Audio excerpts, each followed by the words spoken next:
Soy Edgar Williams de la Torre Díaz, enfermero hospitalista de Cali, Mexicali. Y este día vamos a hablar de la neumonía asociada a la ventilación mecánica. Para ello, iniciaremos con algunos de los aspectos legales que comprometen la práctica de enfermería. Tenemos a la Constitución Política de los Estados Unidos Mexicanos, que es nuestra Carta Magna, y nos va a regir como profesionales y como ciudadanos del territorio mexicano. De ella se desprende el artículo 4, la Ley General de Salud, y dos normas muy importantes para este tema, que es la norma 019 del ejercicio de enfermería y la 168 del expediente clínico. El artículo 4 nos va a hablar del derecho a la salud, pero no es nada más el derecho a la salud, sino que estamos comprometidos y obligados a proporcionar un medio ambiente adecuado para el desarrollo y el bienestar del paciente y toda la derechohabiencia. De ahí podemos tomar como que se desprende de la Ley General de Salud el capítulo 3, que habla de los prestadores de servicios de salud, el cual nos dice que nuestro paciente está a nuestro cargo desde que nos lo entregan en el enlace hasta que nosotros hacemos enlace con el siguiente turno y lo pasamos al otro compañero o al otro profesionista. En la norma 019, específicamente del punto número 5, nos habla de aspectos generales de las funciones y los cuidados de parte de enfermería. Y en el 5.8 nos habla de a qué está obligado el personal de enfermería. Muy importante esto, ya que va relacionado con la Ley General de Salud, de que estamos a cargo y es responsabilidad nuestra el paciente durante todo nuestro turno.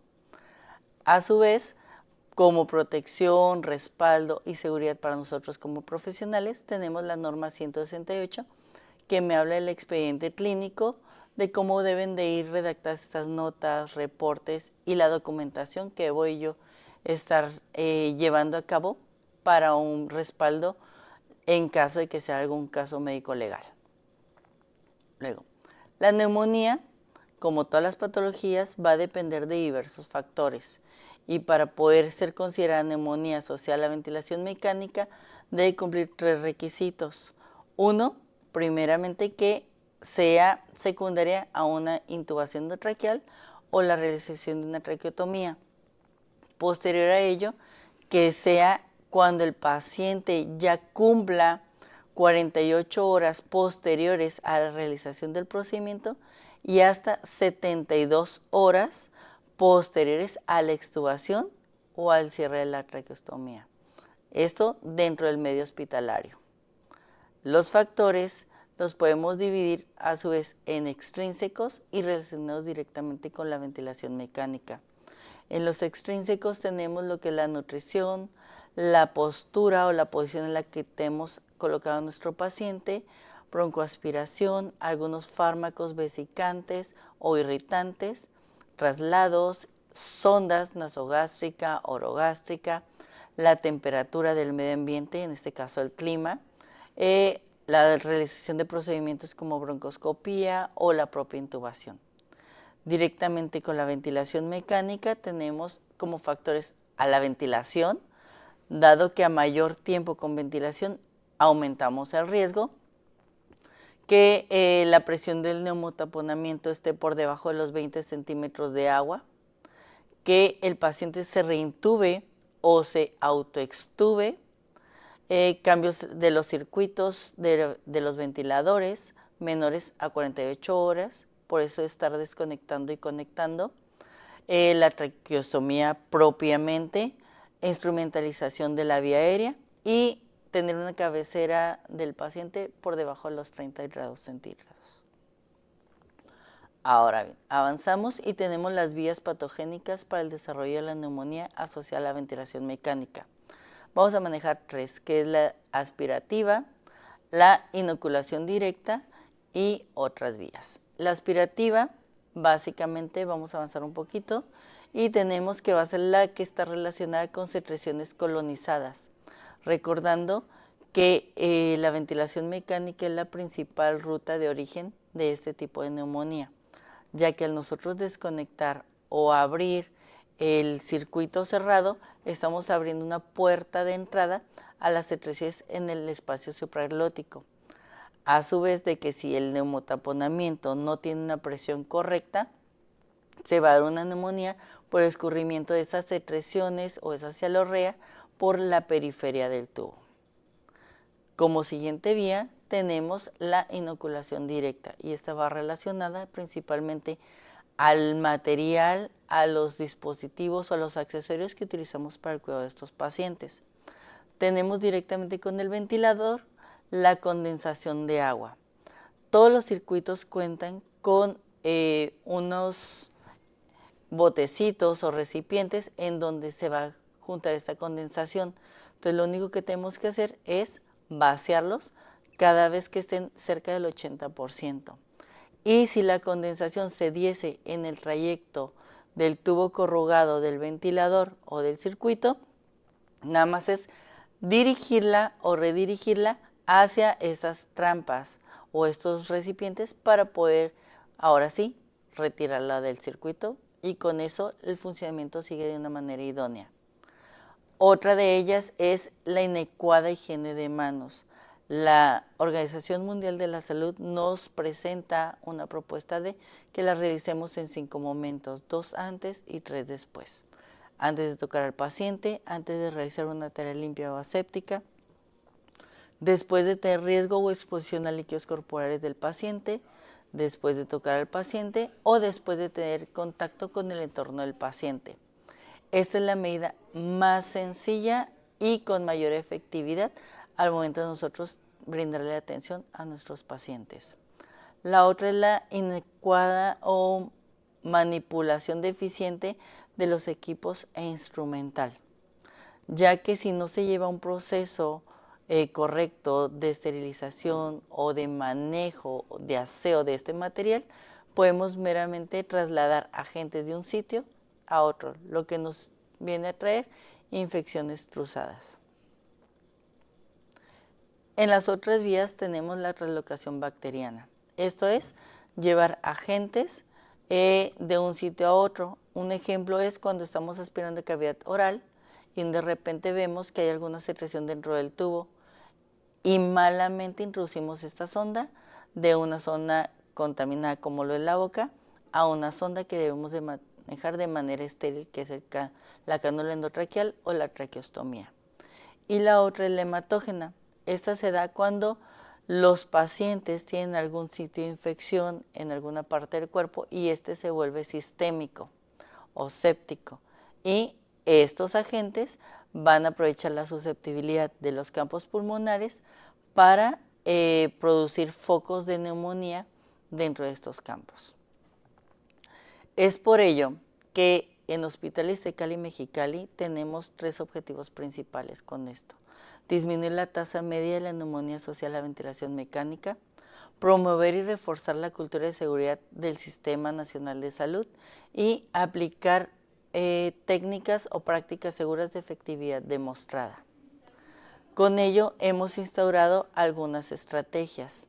Entre las medidas preventivas de la neumonía asociada a la ventilación mecánica que estamos implementando en Iztacali Mexicali se encuentran la formación y entrenamiento del personal, actualización del personal que ya lleva años laborando con nosotros y que vamos a retomar temas como son la aspiración de secreciones, el manejo del circuito cerrado, que la sonda se introduce en que las numeraciones queden a la par de la cánula endotraqueal, el manejo de barreras de protección, como es el uso de guantes, batas, cubreboca, gorro, darle continuidad a la higiene de manos, principalmente en los 5 momentos, que los tiempos de aspiración de secreciones no se prolonguen para disminuir el riesgo del paciente, así como que si necesitamos hacer alguna desconexión del circuito,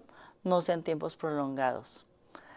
Reduciremos también con ello o actualicemos a nuestro personal en tratar de erradicar o disminuir el uso de los lavados bronquiales, ya que con ello hacemos un barrido del surfactante y nos puede favorecer que se inmunosuprima lo que son los campos pulmonares y para ello el alveolo nos empiece a dar susceptibilidad a estos agentes. Como medida también tenemos el proceso para las hojas de laringoscopio. Lo que vamos a empezar a hacer con ellas es que al momento de recibirlas se van a verificar su funcionamiento, se van a poner en inmersión en un detergente o jabón enzimático, el cual va a estar diluido con 4 mililitros en cada litro de agua. Se van a dejar en inmersión de 2 a 3 minutos.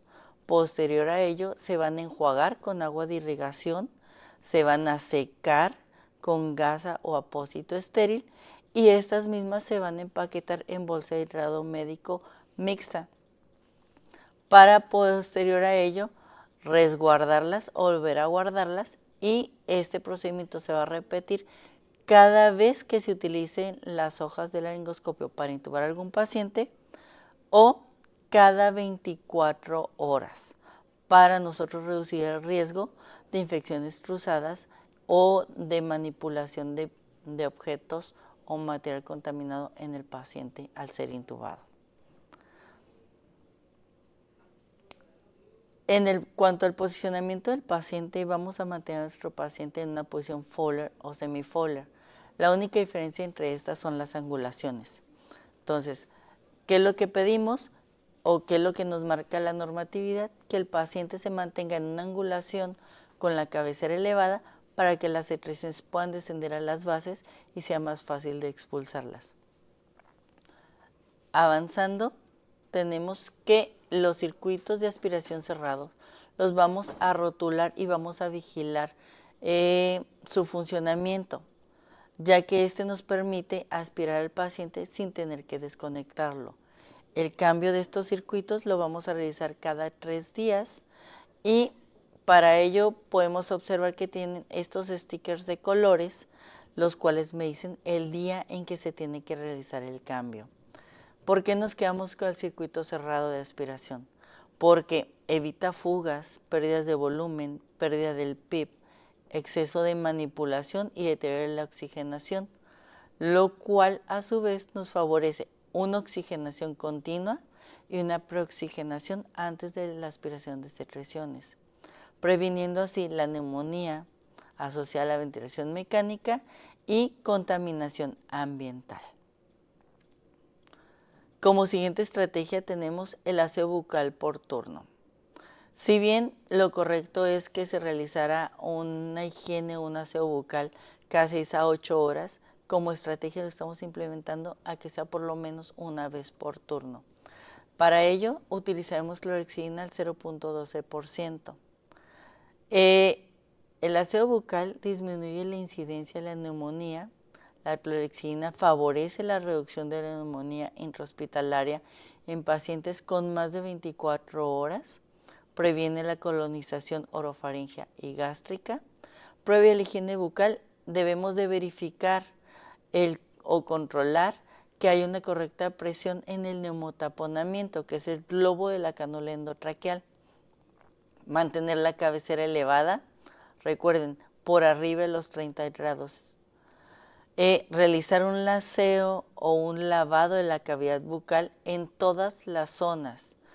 Todas las zonas. Si vemos alguna zona que tiene alguna lesión, también debemos de realizar el aseo en ellas. Y la frecuencia óptima que nos maneja normatividad es de cada 6 a 8 horas lo tenemos que realizar. En cuanto al uso de la humedad activa para evitar la condensación, tenemos las cascadas que van a fluidificar o humidificar el volumen que es enviado al paciente. Estas cascadas tienen como contra que se tiene que estar desconectando, por lo cual nos incrementan la colonización de estas propias cascadas y estamos tratando de reducir el uso de ellas. Tenemos también las nebulizaciones con el Aeronep. Como estrategia, le estamos solicitando al personal que posterior a unas nebulizaciones con medicamento se pongan unas nebulizaciones simples para reducir y evitar que queden sedimentos de estos medicamentos, se cristalicen o se colonicen. Para ello, estamos enfocándonos actualmente en el uso de los filtros HME y HMF, que son estos que van a ver en su pantalla en la esquina superior derecha. Los HMF y los HME lo que van a hacer es minimizar la pérdida de la humedad y van a reducir el riesgo de contaminación. ¿Qué es lo que sucede con estos filtros? Dentro de sus cámaras tienen fibras predobladas que van a tener una carga bipolar. ¿Qué quiere decir esto? Que van a reducir el flujo de agentes o de contaminantes del ventilador hacia el paciente o del paciente hacia el ventilador. Y con estos no es necesario el uso de cascadas, ya que la función de estos es reducir la pérdida de la humedad, permitiendo humedecer el flujo enviado del ventilador al paciente con el propio vapor de agua de la respiración del paciente.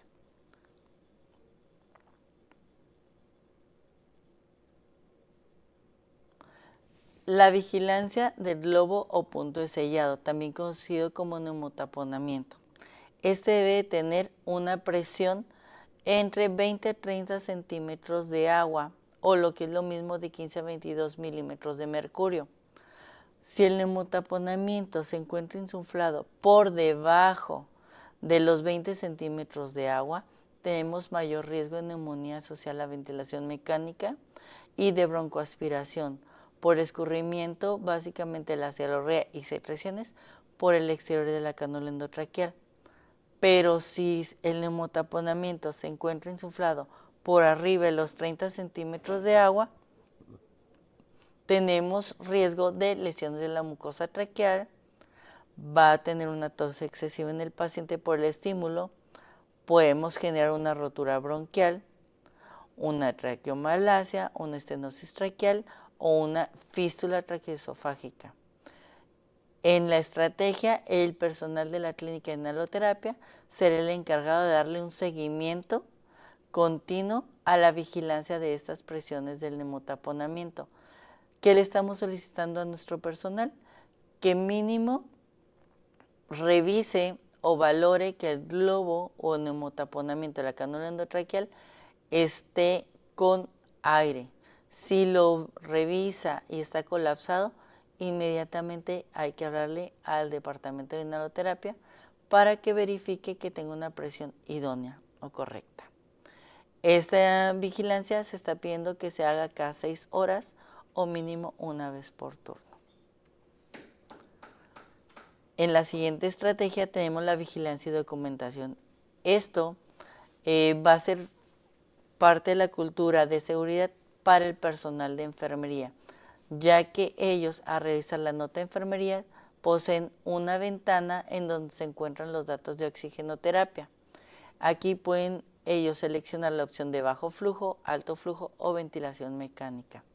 Al seleccionar que el paciente cuenta con ventilación mecánica, nos va a pedir algunos requisitos o rubros, en donde vamos a colocar el modo en el que se encuentra este ventilador, rangos o parámetros como son el PIB, el FiO2, la frecuencia respiratoria y nos deja un espacio para otros parámetros. En ellos podemos poner la relación inspiración-expiración o la presión soporte que posee este modo ventilatorio. En la parte inferior tenemos la fecha de caducidad del circuito. Aquí va a venir la fecha del circuito de aspiración, no la fecha del circuito del ventilador, la fecha del circuito de aspiración. Y si tenemos algo extra que redactar o que reportar, nos vamos a la pestaña de pendientes y observaciones. Aquí redactaremos lo que son cambios, eventualidades y actualizaciones. Cambios en la modalidad, el paciente se extubó, el paciente se reintubó, el paciente se ha ido pasando o avanzando de modalidad en modalidad del ventilador para lograr un destete efectivo y una extubación correcta, o el paciente retrocedió, aquí es donde lo vamos a reportar. Incluso si el paciente estaba con un dispositivo bajo flujo, pasó a alto flujo o cualquier eventualidad, se redacta aquí, incluyendo las neumonías que haya padecido el paciente previamente y o las nebulizaciones que se le administren al paciente. ¿Qué va de las nebulizaciones? El medicamento y la hora en la que se administran.